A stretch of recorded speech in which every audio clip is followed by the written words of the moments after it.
कहते हैं एक चीनी बढ़िया के घर में पानी के लिए दो मटके थे, जिन्हें वो रोजाना एक लकड़ी पर बांधकर अपने कंधे पर रखती और नहर से पानी भरकर घर लाती। इन दो मटकों में से एक तो ठीक था मगर दूसरा कुछ टूटा हुआ। हर बार ऐसा होता कि जब ये बढ़िया नहर से पानी लेकर घर पहुंचती तो टूटे हुए मटकी का आधा पानी रास्ते में ही बहा चुका होता, जबकि दूसरा मटका पूरा भरा हुआ घर पहुंचता।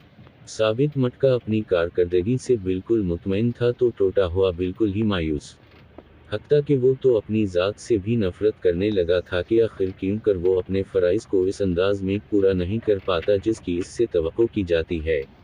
और फिर मुसलसल 2 सालों तक नाकामी की तलखी और कड़वाहट लिए टूटे हुए घड़े ने एक दिन इस औरत से कहा, मैं अपनी इस मजदूरी की वजह से शर्मिंदा हूँ कि जो पानी तुम इतनी मशक्क़त से भर कर इतनी दूर से लाती हो इसमें से काफ़ी सारा सिर्फ मेरे टूटा हुआ होने की वजह से घर पहुँचते पहुँचते रास्ते में ही गिर जाता है।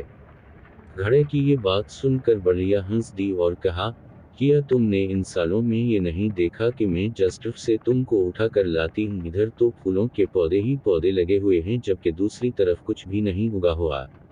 मुझे इस पानी का पूरा पता है जो तुम्हारे टूटा हुआ होने की वजह से गिरता है, और उसी लिए तो मैंने नहर से लेकर अपने घर तक के रास्ते में फूलों के बीज बो दिए थे ताकि मेरे घर आने तक वो रोज़ाना इस पानी से सैराब होते रहा करें। इन 2 सालों में मैंने कई बार इन फूलों से खूबसूरत गुलदस्ते बनाकर अपने घर को सजाया और महकाया। अगर तुम मेरे पास ना होते तो मैं इस बहार को देख ही ना पाती जो तुम्हारे दम से मुझे नजर आती है। याद रखें कि हम से हर शख्स में कोई ना कोई खामी है, लेकिन हमारी यही खामियां, मजूरियां और ऐसा टूटा हुआ होना एक दूसरे के लिए अजीब और पर तासीर कस्म के ताल्लुकात बनाता है। हम पर वाजिब है कि हम एक दूसरे को इनकी खामियों के साथ ही कबूल करें। हमें एक दूसरे की इन खूबियों को उजागर करना है जो अपनी खामियों और मजूरियों की खजालत के बोझ में दबकर नहीं दिखा पाते।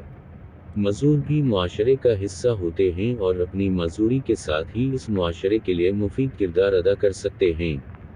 जी हाँ, हम सब में कोई ना कोई ऐब है, फिर क्यों ना हम अपने इन ईबों के साथ एक दूसरे की खामियों और खूबियों को मिलाकर अपनी अपनी ज़िंदगियों से भरपूर लतीफ़ उठाएं।